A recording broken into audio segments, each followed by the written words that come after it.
It was supposed to be a joint celebration, something simple, warm, and full of family laughter. My parents had invited everyone over to mark two milestones: my younger sister, Emily's college graduation, and my recent promotion to project manager at a tech firm. The dining table was dressed beautifully, the air thick with the smell of roasted chicken and vanilla candles. For once I thought maybe, just maybe, we'd both be celebrated equally. Emily arrived late, as always, gliding in like she owned the room, her golden curls bouncing, her smile bright enough to command every gaze. Mom rushed to hug her, Dad following with that proud grin he reserved only for her. "Our graduate," Mom beamed. "We're so proud of you, sweetheart." I smiled from my seat, clapping politely as my sister twirled her graduation cap in her hand. When Mom finally glanced at me, she said, "And of course we're proud of you too, honey. That promotion is nice, isn't it?" Nice. That was her word for everything I achieved. Nice. Not amazing. Not impressive, just nice. Dinner passed in a blur of laughter and stories, all revolving around Emily, her future plans, her dreams of working in fashion marketing, the amazing opportunities waiting for her. Every time I tried to share something about my own career, the conversation drifted elsewhere, as if invisible hands steered attention back to Emily. Then came the moment of the big surprise. My father stood, clearing his throat dramatically. "We've got something special for you both," he said, eyes twinkling. "It's been a big year, and we wanted to show how proud we are." Mom disappeared into the hallway and came back holding two envelopes, one slim, one thicker. My heart skipped. Maybe they'd planned something meaningful. Maybe for once I'd feel like their daughter, not their afterthought. "Emily first," Dad said, handing her the thicker envelope. She opened it with a squeal, and out fell a gleaming key fob with a silver Mercedes logo. The room erupted in gasps and cheers. "Oh my God, is this?" she shrieked. Dad nodded proudly. "A Mercedes-Benz A-Class. You've worked so hard, and you deserve it." Emily threw her arms around him, crying, "Thank you, Daddy." Mom was already taking out her phone, showing photos of the car parked outside, its paint glimmering under the porch light. Everyone clapped. Even I did, mechanically, because that's what you do when your family makes it clear that someone else is the favorite. "And for you, sweetheart," Mom said, turning to me with the smaller envelope, "we didn't forget you." Inside was a $50 Costco gift card. I'd blinked, waiting for the joke, but none came. "Oh," I said, forcing a smile. That's thoughtful." Dad chuckled, waving his hand. "We know you're practical. You love saving and all that. This seemed perfect for you." Everyone laughed lightly, like it was some adorable quirk of mine to be the sensible one. My stomach burned, but I smiled, pretending not to notice the sting. The rest of the evening went on like that, Emily posting selfies with her car keys, my parents beaming at her like she'd just discovered electricity. No one noticed that I'd gone quiet. No one noticed when I excused myself early. Mumbling something about work, driving home, I replayed it all in my mind, the laughter. The way Mom said, "We're so proud of you too," as an afterthought. The way Dad's face shone when Emily hugged him. I had worked my way through college without help, paid for my own apartment, and earned every promotion through sleepless nights and sheer grit.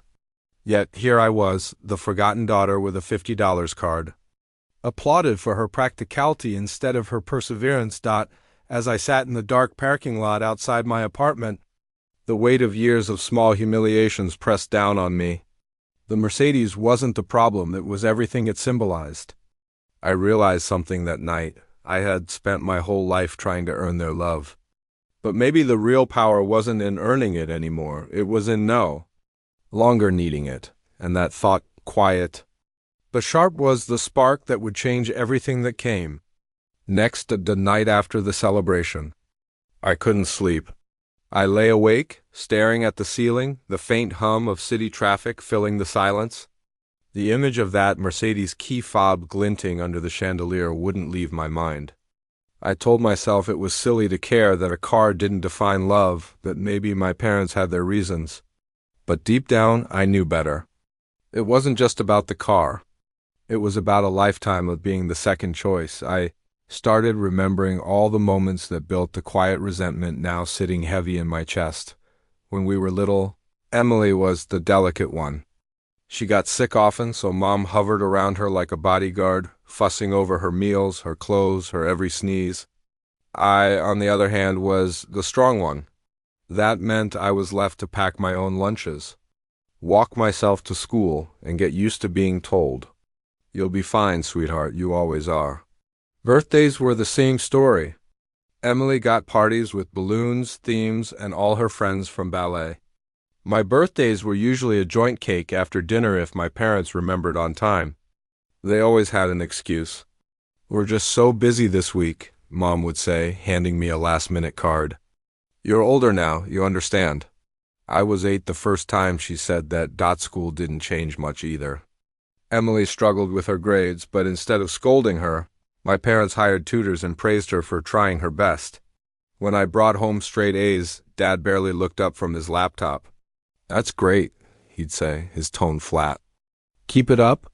I learned that excellence didn't earn pride, it just met expectation. As we grew older, the differences grew sharper. Emily got private school, brand-name clothes, a new phone every year. I got whatever was still good enough.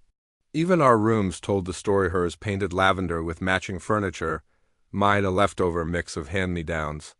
When I asked once if we could redecorate, Mom said, "We can't spend on both of you right now, honey. You're not home that much anyway." In college, the divide became impossible to ignore. My parents paid Emily's full tuition at a fancy university 2 hours away. I went to a local college and worked part-time to cover what scholarships didn't. When I mentioned how unfair it felt, Dad frowned. "You're more responsible with money," he said. "Emily needs more help, you know that." It wasn't help, it was favoritism dressed as logic, and the thing is, I tried not to resent her. Emily wasn't cruel. She was just used to being adored. She'd flash me a smile after unwrapping something expensive and say, "You don't mind, right? You're the independent one." As if independence was something I'd chosen instead of something I'd been forced into. The night of the car gift, all those buried memories rose like ghosts I'd ignored for years. The laughter at dinner had sounded exactly like every other moment in our family. Everyone celebrating Emily while I played the quiet observer. Except this time, something inside me cracked open. It wasn't anger, not really. It was grief. Grief for the childhood I'd spent trying to earn attention, for the teenager who studied harder hoping someone would notice, for the adult who still showed up to family dinners out of obligation. I realized I'd been trained to accept scraps of affection and call it love, sitting alone with those memories. I began to see the truth. My parents didn't mean to hurt me, they just never saw me at all. I was useful, dependable, invisible. And somewhere along the way I'd accepted that role, but not anymore. That night, I made myself a quiet promise. The next time they saw me, they wouldn't see the overlooked daughter anymore. They'd see the woman they underestimated and regret ever doing so. A week after the celebration, I found myself at my parents' house again. It wasn't planned. Mom had called earlier asking if I could help Dad with some computer stuff. I hesitated, but agreed. Old habits die hard. Even after everything, I still showed up when they asked. When I arrived, Emily's new Mercedes was parked in the driveway, polished to perfection. The license plate read Daddy Square. I almost laughed. It was too on the nose, too fitting, inside. The air was thick with the scent of Mom's favorite candles, lavender and rose. I found her in the kitchen, humming as she rearranged flowers in a vase. "You're here." "Emily just left for the salon," she said with a smile that didn't quite reach her eyes. "She's got a photo shoot with her car today. Can you believe it? The dealership wants to feature her on their Instagram." I forced a smile. "Wow, that's great," Mom nodded, satisfied. "You know, she really deserves it. She's been under so much stress lately." Stress. The word hung in the air like a bad joke. Emily hadn't worked a day in months. I'd seen her stress, posting outfits, taking weekend trips, complaining about being tired from doing nothing. But I bit my tongue and followed Dad to his study. He needed help with an online banking issue, something minor that took 10 minutes to fix. When I finished, he sighed in relief. "You're such a lifesaver," he said absently. "You always handle these things so easily." It was a compliment, but it carried the same undertone as always. Useful. Not special. I was packing up when I heard my parents talking in the living room. Their voices were low, but the words drifted clearly through the half-open door. "She was a little quiet at dinner," Mom said. "Do you think she's upset about the gift thing?" Dad chuckled. "Oh, come on. She's practical. You know her. That card was perfect. She's not like Emily. She doesn't care about that kind of stuff." "Still," Mom murmured, "I hope she doesn't feel left out." "Left out? We paid for her college loans once, didn't we? And we gave her that old Toyota when she needed a car. She should be grateful. Not everyone gets parents like us." Something in me froze. The Toyota he mentioned had been a 10-year-old car I bought myself. With a small contribution from them that they'd never let me forget, I stood there for a moment. The words burning in my ears. Grateful. That was what I was supposed to be. Grateful for being forgotten, overlooked, and undervalued. I quietly stepped back and left without saying goodbye. That drive home was different. Usually I'd cry or at least feel that familiar ache in my chest.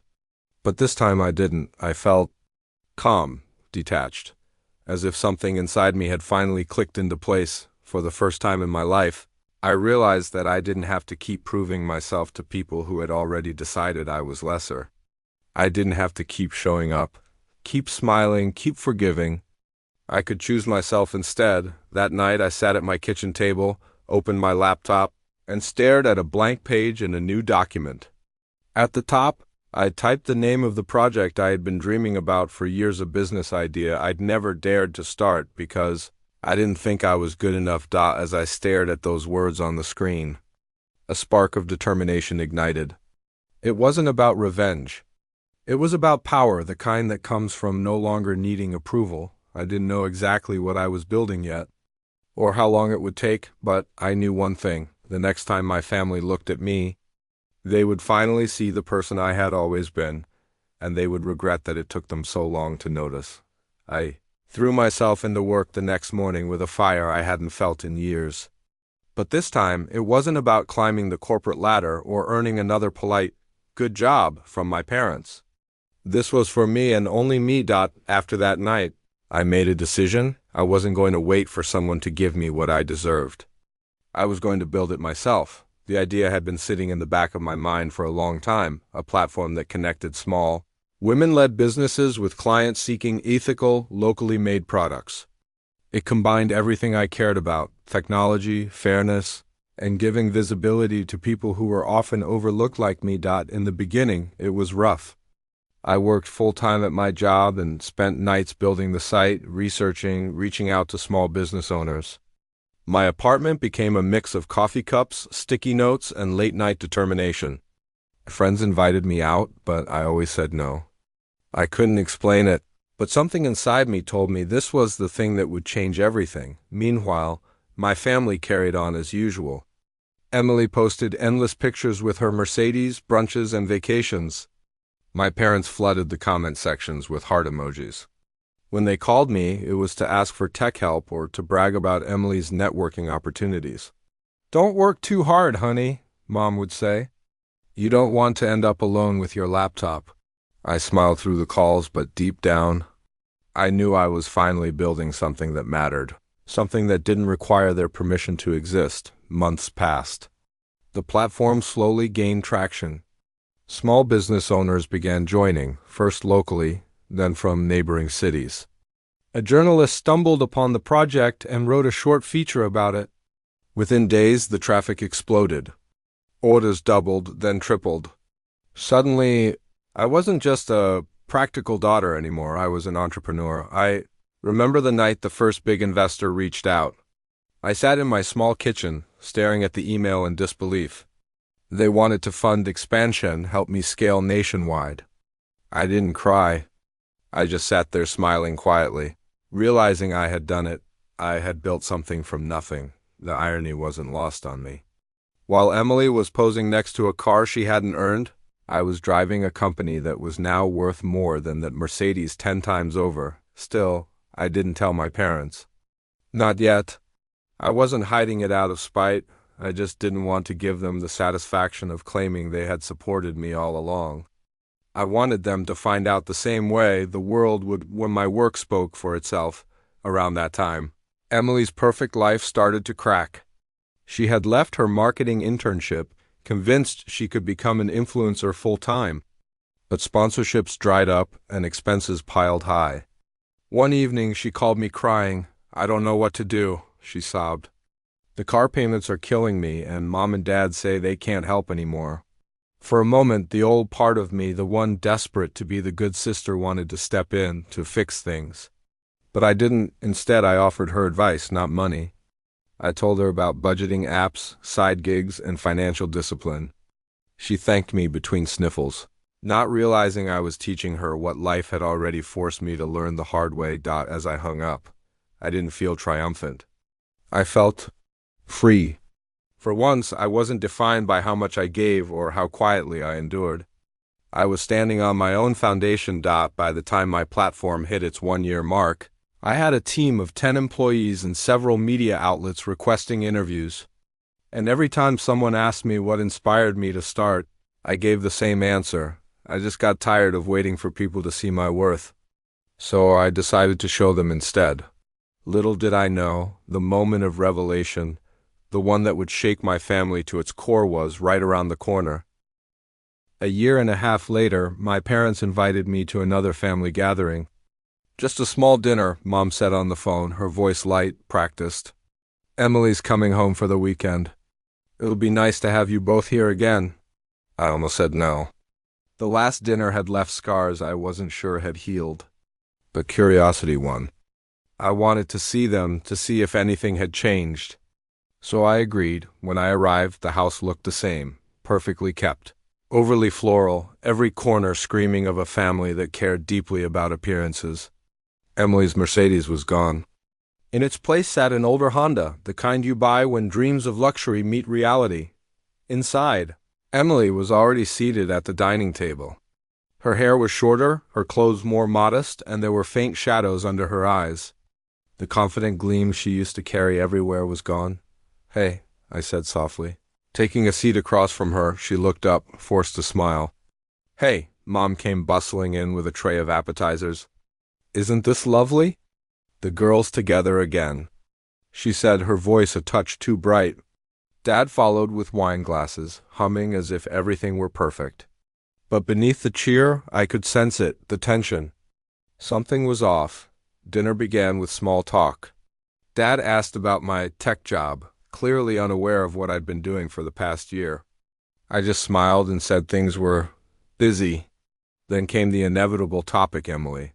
"She's been through a rough patch," Mom said quickly, glancing at my sister.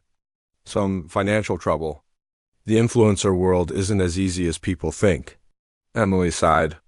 "The dealership took the car," she admitted quietly. "I couldn't keep up with payments." For a moment, silence filled the room. I saw the flicker of embarrassment on my parents' faces, the kind that only appears when their perfect image starts to crack. "Oh, honey," Mom said finally, patting Emily's hand. "It's just a car. Things will turn around. You always bounce back." Emily didn't respond. She just stared at her plate. That's when Dad, desperate to shift the tone, looked at me. "So, what about you? You've been quiet. Work's good?" I hesitated. Then I decided it was time. "Actually," I said calmly, "it's been great. My company just hit our second round of funding." Mom blinked. "Your company?" "Yes," I said, setting down my glass. "I started a business last year. We connect local women entrepreneurs with customers and investors. We were featured in Forbes last month." The words hung in the air like a storm waiting to break. Dad frowned, confused. "Wait, Forbes? The Forbes?" I nodded, pulling out my phone and showing them the article. My photo filled the screen. "Tech founder empowers women to build financial freedom." Mom stared at it, her lips parting. I had no idea." "I know," I said softly. "You never asked." Silence. Even Emily looked stunned, her eyes wide, not jealous, just disbelieving. Then, As if the universe wanted to underline the moment, my phone buzzed. A message notification from my PR manager popped up on the screen. Congrats! The new features live on Bloomberg. Mom's hand flew to her mouth. Dad leaned back, speechless. For the first time in my life, the room was completely still. No dismissive laughter. No shifting focus to Emily, just silence and their realization of how deeply they had underestimated me. I didn't gloat. I didn't need to. I simply smiled and said, I should probably go. Early meeting tomorrow. As I stood to leave, Emily reached out. I'm proud of you, she whispered. There was no envy in her voice, just honesty. Thanks, I said. You will be too when you find your thing. I hugged her, then nodded politely to my parents. They tried to say something, anything, but no words came. Walking out of that house, I didn't feel triumphant. I felt light, like I'd finally stepped out of a shadow I'd lived in all my life, but I wasn't done yet. I had one last thing to say to them, something small, symbolic, and long overdue. The drive home that night felt different. The roads looked the same, the streetlights hummed the same, but something in me had shifted. For years I had carried the weight of wanting to be seen, wanting validation, affection, acknowledgement. And tonight, for the first time, I realized I didn't need it anymore. A few days later, Mom called. I could tell from her tone that she was still trying to process what she'd learned. Honey, we saw your website, she said cautiously. It's very impressive. We had no idea you were doing all that. I know, I replied simply. She paused. You should have told us. We would have helped, you know. I smiled to myself. That was her way of rewriting history, pretending the support had always been there. I appreciate that, Mom, I said gently, but I think I needed to do it on my own. There was a long silence before she finally murmured, We're proud of you. Those words, the ones I'd once longed for, didn't land the way they used to. They sounded polite, almost distant, like an afterthought. I realized I didn't need them to mean anything. Over the next few weeks, I stayed busy.